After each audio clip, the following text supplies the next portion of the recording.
அனைவருக்கும் வணக்கம். UGTRB mathematics எக்ஸாமேட்டரா நம்பர் தியரி அல்ஜிப்ரா பார்க்க போறோம். இதில பார்த்தீங்கன்னா, ஆய்லர் டோஷன் function, congruence modulo, highest power of prime in n factorial. So இது ஃபுல்லாவே நம்ம பார்க்க போறோம். ஸோ ரிலேட்டடா கண்டிப்பா ஒரு கொஸ்டின் வரும். ஸோ இந்த அல்ஜிப்ரா நம்பர் தியரி வந்து கம்ப்ளீட்டா பாருங்க. என்னுடைய எம்சிக்யூ புக்லெட்ல வந்து இந்த கான்செப்ட் வந்து ரொம்ப டெப்த்தா டிஸ்கஸ் பண்ணி சூப்பரா ப்ராப்ளம் கலெக்ஷன்ஸ் குடுத்துருப்பேன். ஸோ வேணுன்றவங்க இந்த புத்தகத்த வாங்கி படிங்க. ஸோ இந்த 6000 ப்ராப்ளம் புக்லெட்ன்றது உங்கள என்டையர் சிலபஸ் 10 யூனிட்டுமே என்னென்ன கொஸ்டின்ஸ் எந்தெந்த ஏரியா கவர் ஆயிருக்கு அப்படின்றத நீட்டா தெரிஞ்சதுக்கோசரம் ஸோ பக்காவா ரெடி பண்ணியிருப்பேன். அந்த 3 புக்லெட் உங்க கையில இருந்துட்டா போதும். டெய்லி அத பிராக்டிஸ் பண்ணுங்க. நான் போடுற டெஸ்ட் கொஸ்டின்ஸ் ஃபாலோ பண்ணுங்க. என்னுடைய வீடியோஸ ஃபாலோ பண்ணுங்க. ஓகே. ஸோ டெஃபினட்டா உங்களால இந்த எக்ஸாம கிளியர் பண்ண முடியும். நீங்க 10 இயர்ஸ் சர்வீஸ் எக்ஸ்பீரியன்ஸ் இருந்தாலும் சரி, அதாவது ஒரு 10 இயர்ஸ் பேக் சார் நான் சப்ஜெக்ட்குள்ள இல்ல அப்படின்னு சொல்லி ரொம்ப வருத்தப்பட்டு கால் பண்ணீங்க.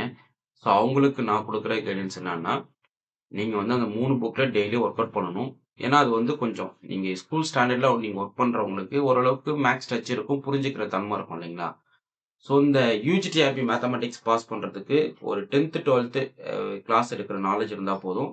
நம்ம ஈஸியா கிளியர் பண்ணிடலாம். அதுக்கு நீங்க பண்ண வேண்டியது வந்து அந்த நாலேட்ஜோட என்னோட புக்லெட்ட நீங்க வாங்கி படிக்கணும். நான் போடுற வீடியோஸ் டெய்லியும் கவனிக்கணும். ஆல்ரெடி பிளேலிஸ்ட்ல பார்த்தீங்க அப்படின்னா, ஒரு 140 வீடியோஸ் அப்லோட் பண்ணிட்டோம். ஸோ, அந்த பிளேலிஸ்ட் வீடியோஸ ரெகுலரா ஃபாலோ பண்ணுங்க. ஸோ, கிட்டத்தட்ட ஒரு 3 டேஸ் உட்காந்தீங்கன்னா, அந்த 140 வீடியோஸ் நீங்க பார்த்துடலாம். ஸோ, ஃபுல் டே உட்காந்தீங்கன்னா வச்சுக்கங்களேன், அசால்ட்டா பண்ணிடலாம். அந்த 140 வீடியோஸ் நீங்க பார்த்துடலாம். அதுக்கப்புறம் டெய்லியும் ஒரு 8 டூ 6 ஹவர்ஸ் 6 டூ 8 ஹவர்ஸ் நீங்க என்ன பண்றீங்க? இந்த எக்ஸாமுக்கு கொஞ்சம் எஃபோர்ட் போட்டு ஒர்க் பண்ணுங்க. டைம நீங்களே பிரிச்சுக்கிங்க. மார்னிங், ஈவினிங் இப்போ நீங்க ஒரு ஜாப் போறீங்க அப்படின்னா, மார்னிங், ஈவினிங் ஷெட்யூல் பிரிச்சுக்க முடியுமா அப்படின்னு பாருங்க. ஸோ, அந்த ஷெட்யூல் படி நீங்க டெய்லி ஒர்க் பண்ணுங்க. உங்களால கண்டிப்பா சக்சஸ் பண்ண முடியும். நான் போடுற டெஸ்ட் கொஸ்டின்ஸ் எல்லாமே ஒர்த்தா இருக்கும். ஸோ, டெஸ்ட் கொஸ்டின்ஸ்க்கு சொல்யூஷனும் குடுத்துடுறேன். ஸோ, அதனால உங்களுக்கு வந்து கஷ்டப்பட்டுக்க வேணாம். நம்மளுக்கு சொல்யூஷன் தெரியலையே அப்படின்னு நீங்க யோசிக்க வேணாம். ஏன்னா, அதுக்குமே நான் என்ன பண்ணிடுறேன், சொல்யூஷனும் நான் குடுத்துடுறேன். ஃபைன். இப்போ இந்த ஆய்லர் டோஷன் ஃபங்ஷன்ன்றத பார்த்துருவோம். இது ரொம்ப முக்கியமானது. ஸோ, இத இப்ப கான்ஃபரன்ஸ் பார்த்தோம் இல்லைங்களா? அது ரிலேட்டடா கொஸ்டின்ஸ் தான் இதுல நெறைய இருக்கும். அப்படியே பார்க்கலாம். For a positive integer n, the Euler Totient function phi of n is a number of positive integer less than or equal to n and relatively prime to n ஆ இருக்கும். ஆக்சுவலா இந்த ஆய்லர் டோஷன் ஃபங்ஷன்ன்றது என்னன்னா, ஒரு கவுண்ட். ஸோ, இது nothing but the number of positive integer. Okay, the number of positive integer.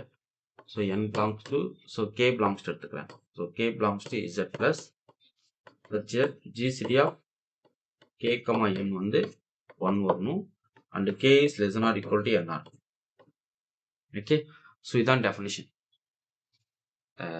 For a positive integer n, so n வந்து இங்க positive integer ஆ இருக்கணும். The Euler Totient function phi of n என்ன denote பண்றேன்னா, the number of positive integer less than or equal to n and are relatively prime to n. Relatively prime அப்படின்னா GCD வந்து 1 வருதுன்னு அர்த்தம். Okay. So again right பண்றேன். So இந்த டெஃபினேஷன்ல இதுதான் இருக்கு, வேற ஒன்றும் இல்லை. ஸோ கவனிக்கணும்.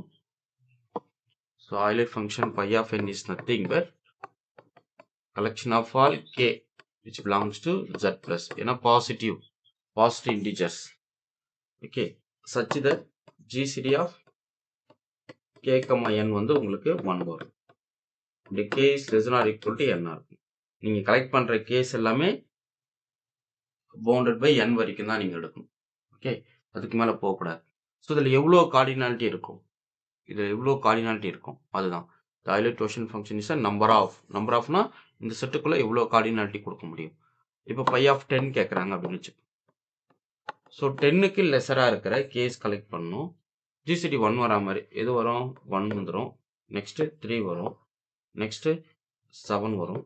நெக்ஸ்ட் 9 வரும். கரெக்டுங்களா?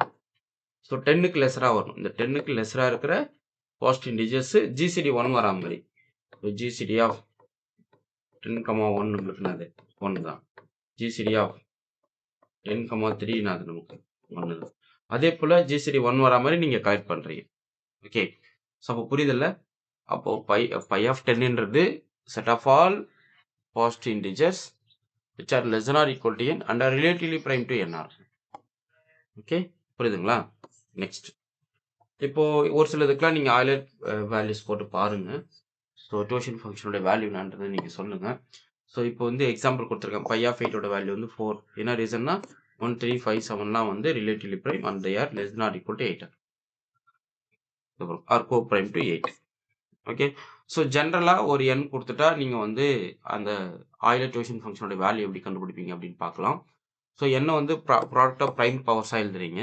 So phi of n is nothing but இந்த n into product of 1 - 1 by p i's அவ்வளோதான். ஓகே, ஒரு எக்ஸாம்பிள் நான் கொடுக்குறேன். இப்போ 100 இருக்குன்னு வச்சுப்போம். 100 4 × 25 எழுதிக்கலாம். இது வந்து 2 ஸ்கொயர் × 5 ஸ்கொயர் எழுதிக்கலாம். கரெக்டுங்களா? ஸோ இதான் என்னுடைய எண். ஸோ ஆயிலர் டியூஷன் ஃபங்க்ஷன் பார்க்க போகிறோம் இந்த எண்ணுக்கு. So n into product of primes 1 - 1 by 2 × 1 - 1 by 5. So இந்த நோட்டேஷன்ஸ் நான் யூஸ் பண்ணுறேன். அப்போ ஆகும் இது 100 இன்ட்டு இது வந்து 1/2 இது வந்து 4/5 கிடைக்கும். கரெக்டுங்களா? ஸோ இது வந்து உங்களுக்கு 2 ஸ்கொயர் × 5 ஸ்கொயர் × 1/2 × 4/5 போட போகிறீங்க. So 2 2 out 5 5 out. அப்போ 10 × 4 இப்போ டோட்டலாக எவ்வளோ இருக்கு பாருங்க 40 இருக்கு. Okay, so phi of 100 value என்னது 40. So total number of positive integers which are less not equal to 100 and are coprime to 100 பார்த்தீங்க அப்படின்னா 40. ஓகே, ஸோ பை ஆஃப் 60க்கு போட்டிருக்கேன், செக் பண்ணிக்கிங்க. அடுத்து ஆயிலர்ஸ் தியரம் ரொம்ப ரொம்ப முக்கியமான தியரங்க. ஸோ இதுதான் என்ன பண்ணுவோம்னா ரிமைண்டர் என்ன, ஒரு நம்பரை இந்த நம்பரால் டிவைட் பண்ணும்போது யூனிட் டிஜிட் என்ன, ஸோ ரிமைண்டர் என்ன அப்படின்னு சொல்லி கேட்பாங்க. ஸோ அதுக்கு தான் நான் சொல்கிறது, இந்த கொஷின்ஸ் எல்லாம் இந்த கான்செப்ட் கொஷின்ஸ் எல்லாம் பிரித்து அந்த எம்சிக்யூ புக்லெட்டில் வச்சுருக்கேன். அந்த எம்சிக்யூ புக்லெட் உங்கள் கையில் இருந்துட்டாவே நீங்கள் வந்து அந்த ப்ராப்ளம் நல்லா ஒர்க் அவுட் பண்ணிட்டு போயிட்டீங்கன்னா அந்த கொஷின் கலெக்ஷன்லாம் கொஷின் வரும். ஓகே, ஸோ அந்த அளவுக்கு ரெடி பண்ணியிருக்கேன். நீங்கள் அதை சாதாரணமாக நினச்சிடாதீங்க. அந்த புத்தகம் நீங்கள் சாதாரணமாக நினைக்கவே கூடாது. அந்த புத்தகம் உங்கள் கையில் வரும்போது உங்களுக்கு தெரியும் நம்மளுக்கு போஸ்டிங் கன்ஃபார்ம் அப்படின்றது ஒரு ஃபீல் வரும். அந்த புத்தகத்தை பார்சல் வாங்கிட்டு ஓப்பன் பண்ணி பார்த்தீங்க அப்படின்னா ஒரு போஸ்டிங் ஆர்டரை பார்க்குற மாதிரி ஃபீல் ஆகும். நான் வந்து இது விளம்பரத்துக்கோசம் சொல்லலைங்க. அந்த அளவுக்கு எஃபோர்ட் போட்டு என்னோட ஹார்ட் ஒர்க்கை கொடுத்துருக்கேன். அந்த புத்தகத்தை வாங்கி படிங்க. நீங்கள் எதை படிக்கணும், எந்த கண்டென்ட் உங்களுக்கு சிலபஸ்க்குள்ளே இருக்குது, அந்த சிலபஸில் இருக்கிற பார்ட் எப்படி கொஷின்ஸாக கேட்கலாம் அப்படின்னு பிரித்து வச்சுருக்கேன். Okay fine. If GCD of a, n is 1 and a power pi of n concurrent to 1 mod n இருக்கும். ஸோ இந்த எலமெண்ட்டுக்கும் இந்த எண்ணுக்கும் ஜிசிடி 1 இருந்தால் a power pi of n வந்து concurrent to 1 mod n. So இதுதான் வந்து ஆயிலர்ஸ் தியரம் ரொம்ப ரொம்ப முக்கியம். இப்போ கொஞ்ச நேரத்துக்கு முன்னாடி கான்கரன்ஸ் மாடலில் பார்த்தோம். For integers a b n with n greater than 0 we say a is concurrent to b mod n இருந்தால் n divides a minus b. So இது வந்து நம்மளுக்கு பேசிக் டெஃபினேஷன். அடுத்து ஒரு ரிமார்க் பார்ப்போம். கான்கரன்ஸ் மாடலில் n is a equivalence relation நம்ம பார்த்துருக்கோம். அடுத்தது if a is concurrent to b mod n, c is concurrent to d mod n இருந்தால் a plus c concurrent to b plus d, ac concurrent to bd, a power k concurrent to b power k mod n. Okay fine. அடுத்து இந்த question தான் நீங்கள் நிறைய பேர் பார்த்துருப்பீங்க. So என்னோட MCQ புக்லெட்டில் வந்து இது எப்படி போடுறதுன்னு தெரியாமல் இருந்திருக்கும். ஸோ இது பார்க்கலாம். The highest power of a prime dividing n factorial அப்படின்றத பார்க்க போகிறோம். இது வந்து லெஜெண்டர் ஃபார்மான்னு சொல்லுவோம். If p be a prime, then the highest power of p dividing n factorial is nothing but இது எப்படி எழுதுறான்னு பாருங்களேன். greatest integer part of p n over p, greatest integer part of n over p square, அடுத்து greatest integer part of n over p cube plus and so on இப்படி போடுறது. எதுக்கு, ஒரு பிரைம்க்கு highest power of p dividing n factorial, அதாவது n factorial highest power of p என்னவா இருக்கும் அப்படின்றதுக்கான formula. Okay, இங்கே கேட்குறாங்க பாருங்க, highest power of 2 dividing n factorial என்னவா இருக்கும் அப்படின்னு சொல்லி கேட்குறாங்க. ஸோ பாருங்க 2 நீங்கள் போட்டுக்கணும். அப்போது இந்த n தான் 10, அப்போ 10/2 + 10/2 ஸ்கொயர் + 10/2 கியூப். இதனுடைய highest power of p dividing 2 factorial இந்த 2 பார்க்குறங்க. 10/2 பார்த்தீங்கன்னா ரிமைண்டர் 5, அது பாசிட்டிவ் இன்டிஜர். 10/4 பார்க்குறீங்க, 4 2 சார் 8, அப்போ அதனுடைய கிரேட்டஸ்ட் பார்ட் பார்த்தீங்கன்னா 2.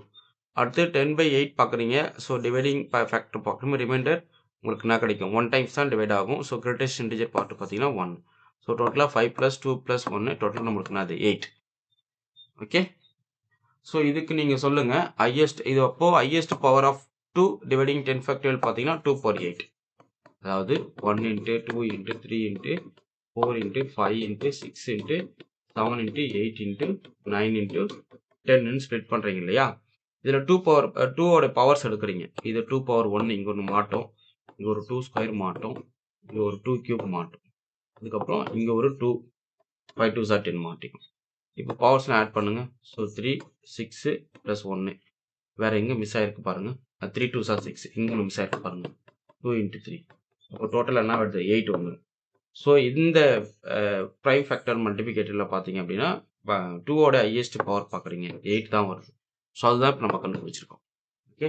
ஸோ எந்த அளவுக்கு யோசிச்சிருக்காங்க பாருங்க இந்த விஷயம். ஓகே. ஸோ இப்போ ஒரு ஆய்லர் ஃபங்க்ஷன் இப்போ பார்த்தோம் இல்லையா? ஆய்லர் டோஷன் ஃபங்க்ஷனுடைய ப்ராப்பர்ட்டீஸ். அதில இது ஒண்ணு. அ பிரைம் பவரா இருக்கு. பை ஆஃப் பி பவர் கேவா இருக்கு அப்படின்னா, இது எப்படி எழுதிக்கலாம்னா, phi of p power k minus p power k minus 1ன்னு எழுதிக்கலாம். ஸோ இதுவுமே ட்ரூ தான். இப்போ பை ஆஃப் 2 கியூப் கேட்குறாங்க அப்படின்னா, 2 கியூப் மைனஸ் 2 கியூப் ஸ்கொயர் போட்டுக்க வேண்டியதுதான். ஓகே. இப்போ 8 மைனஸ் 4 வேல்யூ என்ன கிடைக்கும்? 4ன்னு கிடைக்கும். ஓகே. புரியுதுங்களா?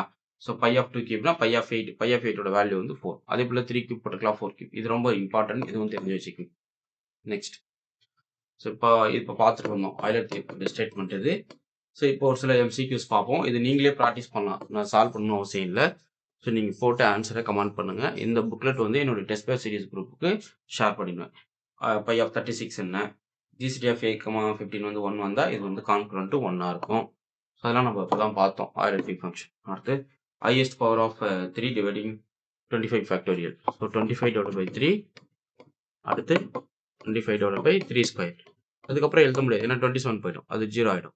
இது எவ்வளோ டைம்ஸ் அடி வாங்கும்? 25/3 பிளஸ் 25/9. அந்த டைம்ஸ் அடி வாங்குறத இங்க போட்டு பிளஸ் பண்ணிக்கிறீங்க. ஓகே. நெக்ஸ்ட். அடுத்து 7x ஈக்குவல் டு 1 mod 26 இருந்தா n equal to now x equal to nowன்னு சொல்லி கேட்குறாங்க. ஸோ ஜஸ்ட் நீங்க வந்து இந்த 7ஓட இன்வெர்ஸ் எலமெண்ட் 26ல பாருங்க. ஸோ இந்த 4 ஆப்ஷன்ல எது ட்ரூ? இப்போ நீங்க வந்து B செக் பண்ணிக்கலாம். 15 into 7 x is congruent to 15 mod 26. Okay. So இதனுடைய ரிமைண்டர் பார்த்தீங்கன்னா 1 வரும். So x is congruent to 15 mod 26. அவ்வளோதான். ஓகே. ஸோ இது வந்து ஜிசிடி 1 இந்த ப்ராடக்ட் வேல்யூ வந்து 1 வந்தா தானே இந்த x எனக்கு கிடைக்கும். அப்போ இன்வெர்ஸ் எலமெண்ட் 7ஓட இன்வெர்ஸ் எலமெண்ட் 15 தான் இன் 26ல. ஓகே. ஜஸ்ட் நீங்க ப்ராட் பண்ணி பார்த்தீங்கன்னா உங்களுக்கு தெரியும். ஓகே. புரியுதுங்களா? Next. If phi of p q of distinct பிரைம்ஸா இருந்தா இது எப்படி எழுதிக்கலாம்? ஆய்லர் டோஷன் ஃபங்க்ஷன் வந்து பிக்யூஸ்னு இருக்குன்னு வச்சுக்கீங்களேன். இது phi of p into phi of கியூன்னு ஸ்ப்ளிட் பண்ணிக்கலாம். இது வந்து p minus 1 into q minus 1 எழுதிக்கலாம். ஸோ பிரைம்ஸா இருந்தா p மைனஸ் 1 அவ்வளோதான். ஓகே. ஸோ இந்த வீடியோவில் நம்ம பார்க்க வேண்டிய விஷயங்கள் பார்த்துட்டோம். நல்லா ஒர்க் அவுட் பண்ணுங்க. ஸோ இந்த புக்லெட் வந்து என்னுடைய டெஸ்ட் பேட்ச் குரூப்பில் நான் போஸ்ட் பண்ணிவிடுவேன். வேணுன்றவங்க டெஸ்ட் பேட்ச் ஜாயின் பண்ணிக்கலாம். எம்சிக்யூஸ் புக்லெட் வாங்குறவங்களுக்கு டெஸ்ட் பேட்ச் ஃப்ரீ. அந்த 6000 எம்சிக்யூஸ்ன்றது 10 யூனிட்ஸ்க்கான கலெக்ஷன்ஸ். ஸோ இதில் வந்து யூனிட் வைஸ் கொடுத்துருப்பேன். டெஸ்ட் போடுற மாதிரி கொடுத்துருப்பேன். ஸோ 3 புக்லெட் உங்கள் அட்ரஸுக்கு கொரியர் வரும். இமீடியட்டாக புக் பண்ணி இந்த புக்லெட்ஸை வாங்கி படிங்க. நான் போடுற டெய்லி வீடியோஸை ரெகுலராக ஃபாலோ பண்ணுங்க. தேங்க்யூ.